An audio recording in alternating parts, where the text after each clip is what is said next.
Welcome. I'm Alice Alicia Jones, and for whatever reason, I was not able to do this broadcast simultaneously with my Facebook, which I usually try to do exactly the same. But I want to do it separately. Um, it's a topic that I feel is extremely important, especially in light of what's happening to the earth in terms of her vibration speeding up. The whole tempo of our lives is speeding up, and because today's topic is the alternative reality, and its perception can deceive you when you go into an alternative reality. And so, effectively, you need to bring um, yourself to a place of homeostasis, but it doesn't have to conform to everything that society wants is expects of you. And the thing that I want you to understand is that your perception can deceive you when you do go into alternate realities. Now, I'm going to give you a list of what I consider alternate realities so you can judge from that according to the experiences you've had and you've used. First of all, is meditation, going into an altered space through meditation. Meditation is a wonderful thing to do. It quiets your mind. It has your an ability to calm you down when nothing else seems to work. And it keeps you calm whenever things, go haywire in your life. I know I've taken formal meditation classes. I know exactly what to do. I'm not a great meditator, but I also know that I never feel that I am disconnected from God. I feel I'm in a place of perpetual meditation, of perpetual, um, being connected to God. So that makes up for the fact that I don't do a formal meditation the way that your uh, people train you to do. The second is contemplation. Now, how does contemplation differ from meditation? Meditation is strictly going within, where you take your mind to the exclusion of everything else and then just go within.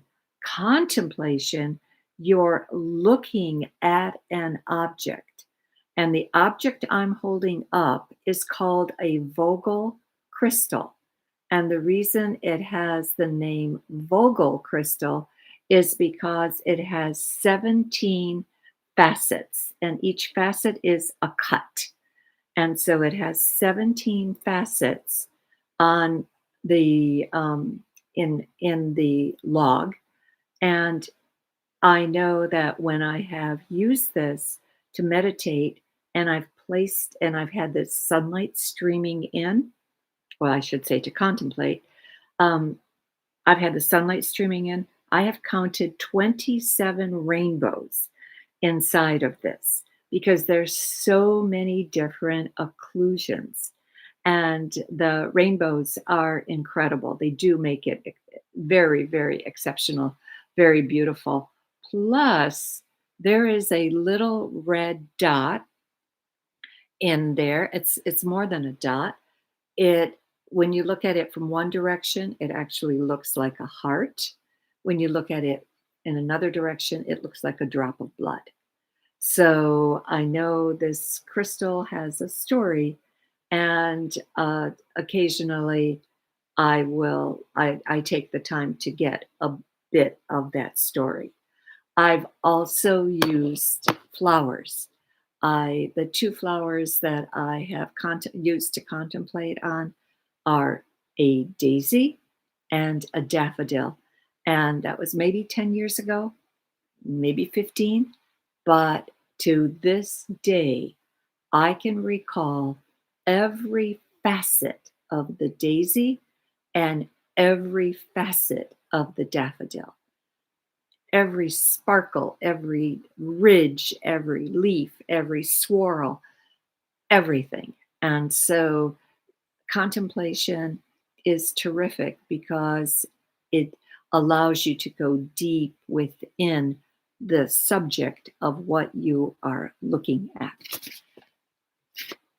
This next one is going to surprise you. It's daydreaming. And daydreaming is very useful for two reasons.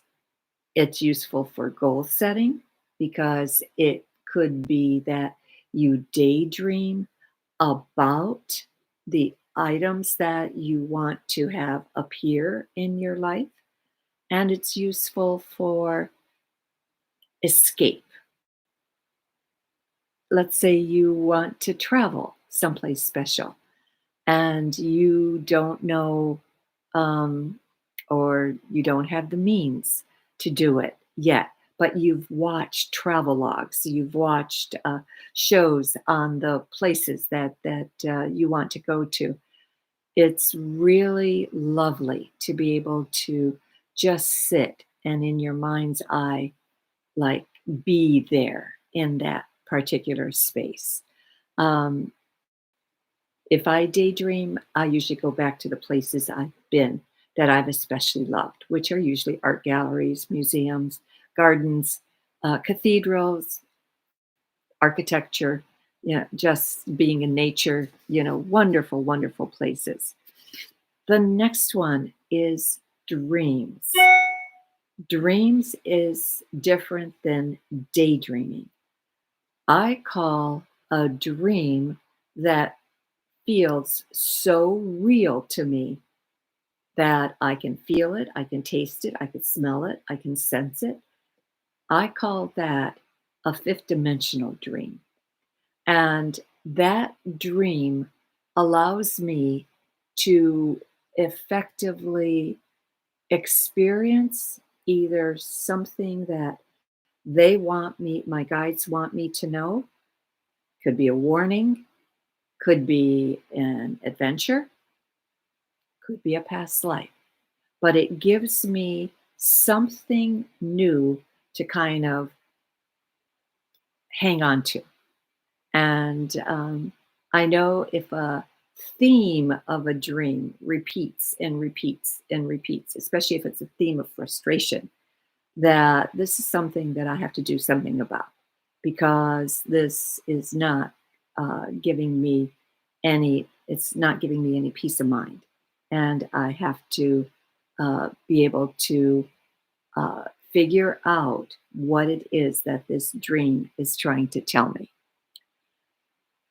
The next is visions. I've had two types of vision.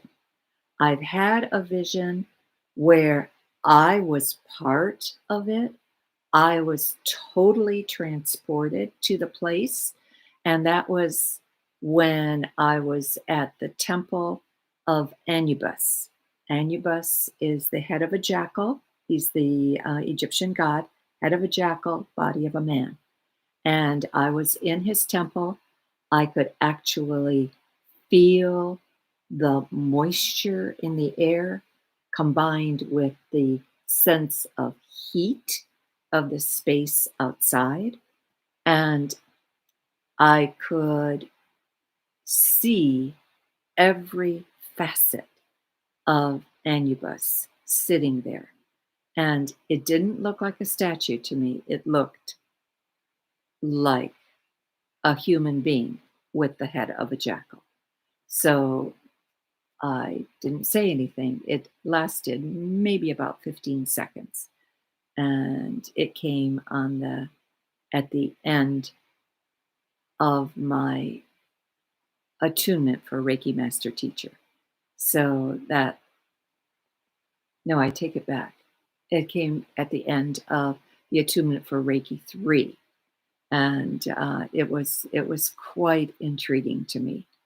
The other vision that I had was a vision that was just in front of me. So it was like I looked and I saw the face of a man, well, actually, his whole body. And as he kind of looked up at me, I recognized who he was in this lifetime. I knew I was looking into a previous lifetime. And at the same time, the story of who he was in that lifetime and who I was in that lifetime unfolded in front of me. So that was quite intriguing to me. And it also answered a lot of questions that I had about that particular person in my life. And number one, how he got to be in my life, why he was in my life, what his purpose was, and who he was in that lifetime, and how he desperately wanted to be in my life in that lifetime, but knew he couldn't be. The last thing I wanted to cover, and this might surprise you, drug use. Drug use obviously will take you into an altered reality. And the irony with drug use is that, from what I have been told, is that people try to duplicate the first hit that they got when they first did drugs, and they can never achieve that first hit. They try over and over and over and over, and this is where the escalation comes in. By taking more drugs, they think they'll get to that place. It's never the same. But yet, for me, I can I can understand how some people, even though it doesn't look it, and it's such a dangerous thing to do, and it's the cause of so many ills in society, but I can see how people would try to increase their spiritual hit through drugs and try to become a better version of themselves, or think they can become a bigger version of themselves. And unfortunately, it has just the opposite effect. So, anyway, but the interesting thing about drug use is that I heard a teacher once say that the brightest crown she had ever witnessed on any human being was from a woman who was an avid cocaine user. So I felt that was very, very intriguing and kind of validated um, the fact that people that use drugs are desperately seeking a spiritual opening. And now I just want to go through some of the ways that people have experienced alternate realities, and some of the ways that totally contradict what is currently uh, knowledge, or what appears to be knowledge in our 3D reality. One of the statements that I heard that really makes a lot of sense to me is, if you don't learn it here, you don't learn it there. Because people in general are walking around with the misconception that they That once you go into the altered state, or once you go into spirit, once you've transitioned into spirit, you know everything. And everything that you don't know is automatically downloaded into you. My understanding now is totally different. My understanding now is that you do take it with you. You do take your emotional baggage. You do take your prejudices. You do take your inhibitions. You do take your fears and the things that you maybe dislike or hate the most. You take that with you, but on as you when you go into fully into spirit, you are surrounded by complete 100% unconditional love. So, therefore, you have the ability to listen to other beings counteract and contradict what you have, the baggage you've come in with, but it is still up to you whether or not you want to accept it. And I'll give you a few examples of how this affects beings on Earth. In one case, I was talking to a friend, and she had married a man who had been absolutely not happy in his marriage, but so she was not the cause of his breakup, but he is now in spirit. His first wife is now in spirit, and his first wife has come to her in a dream, basically saying to her, "You caused my marriage to break up," which absolutely was not true. He was he had been miserable for 20 years. So that had nothing to do with the breakup of his marriage. But that being, that soul who had been his first wife, who is now in spirit, still maintained that attitude.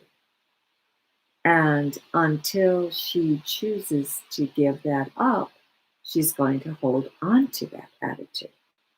And this is part of why it is so important and why beings want to come to planet Earth, why a human life is so treasured, because they basically know if you don't learn it here, you don't learn it there.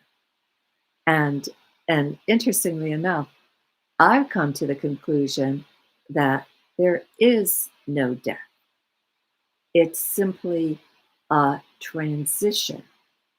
Because you are an eternal being, this body that you occupy for the temporary time that you're on this planet in any given lifetime is a temporary spacesuit. The rest of the time you go into spirit. So technically, you were never born, you never die. You are an eternal being that just simply sheds spacesuits, takes on new spacesuits, new bodies, and for your own investigation, for your own learning, for your own striving. And it really is intriguing to me to have that as a way of thinking. Um, Another example I wanted to give you as to uh, again, another story about a man who was very miserly when he was on Earth, extremely miserly. And he never wanted to spend money on his home. He never wanted to spend money on his family, on certainly not in improving anything. And so apparently he took portions of his wealth and put it away somewhere. And now it is up to the relative that's left behind to find it. She is in communication with the soul of her first husband, but has he given her the exact location of the treasure? Absolutely not. Will he ever give it to her? It's hard to say. Obviously, he isn't Scrooge. He hasn't learned, even with maybe he never had the visitation that Scrooge had. Christmas future, Christmas present, Christmas past. Well, or I should say Christmas past, Christmas present, Christmas future. So it's intriguing to me how I really am starting to understand how you do take it with you. You do take certain emotional baggages with you. And interestingly enough, my book, the power of my book is that it's 365 meditations for clearing emotional, mental, and spiritual blockages to becoming your higher self. Every word was guided by God, by spirit, by the angels, archangels, ascended masters. So, forms of God, effectively. So, another reason why you should consider owning it in case you don't. Um, let's see, one last thing I wanted to say. Oh, well, a couple things. The I know occasionally my mother will come in and give me an admonition to take care of a certain family member, and I know that this family member, under many circumstances, is able completely to take care of themselves. So I will very gently, very politely decline and tell her I'm not going to do it, but she keeps trying.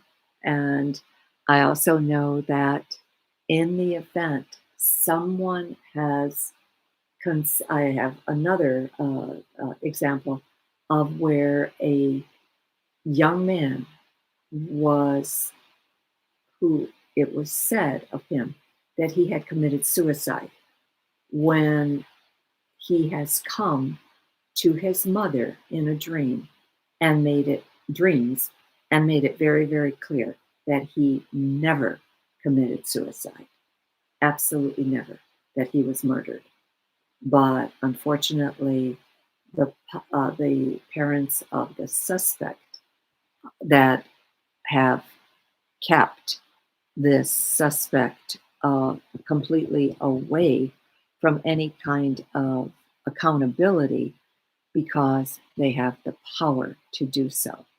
So I also know that occasionally women have come to me uh, with the uh, request for me to look into the soul of a person who had committed suicide to see if they were fully in spirit. And only in one case did I feel that that person wasn't in spirit. So together we put a ceremony together to effectively put him into spirit. And because I felt that he was trapped on the astral plane. And when you're on the astral plane, that's almost like another version of planet Earth. In their dimension, we're the ghosts. They see themselves as solid. So uh, you know, that's an intriguing place, but we're not going to talk about that anymore. Last thing I just wanted to mention to you, well, a couple things. If you want a copy of my book, go to my website, Alicia, ALICJA Jones.com. And also, I have a class coming up on June 10th, which is 2 Saturdays, not this Saturday, next Saturday, for channeling, learning how to channel. It's $35 and it's from 9 a.m. to 11:30. So you will have a whole afternoon and evening free, and yet it packs a wallop. I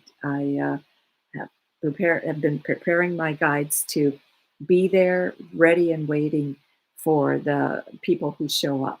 So if you're in Virginia, if you're able to attend the class, that would be great.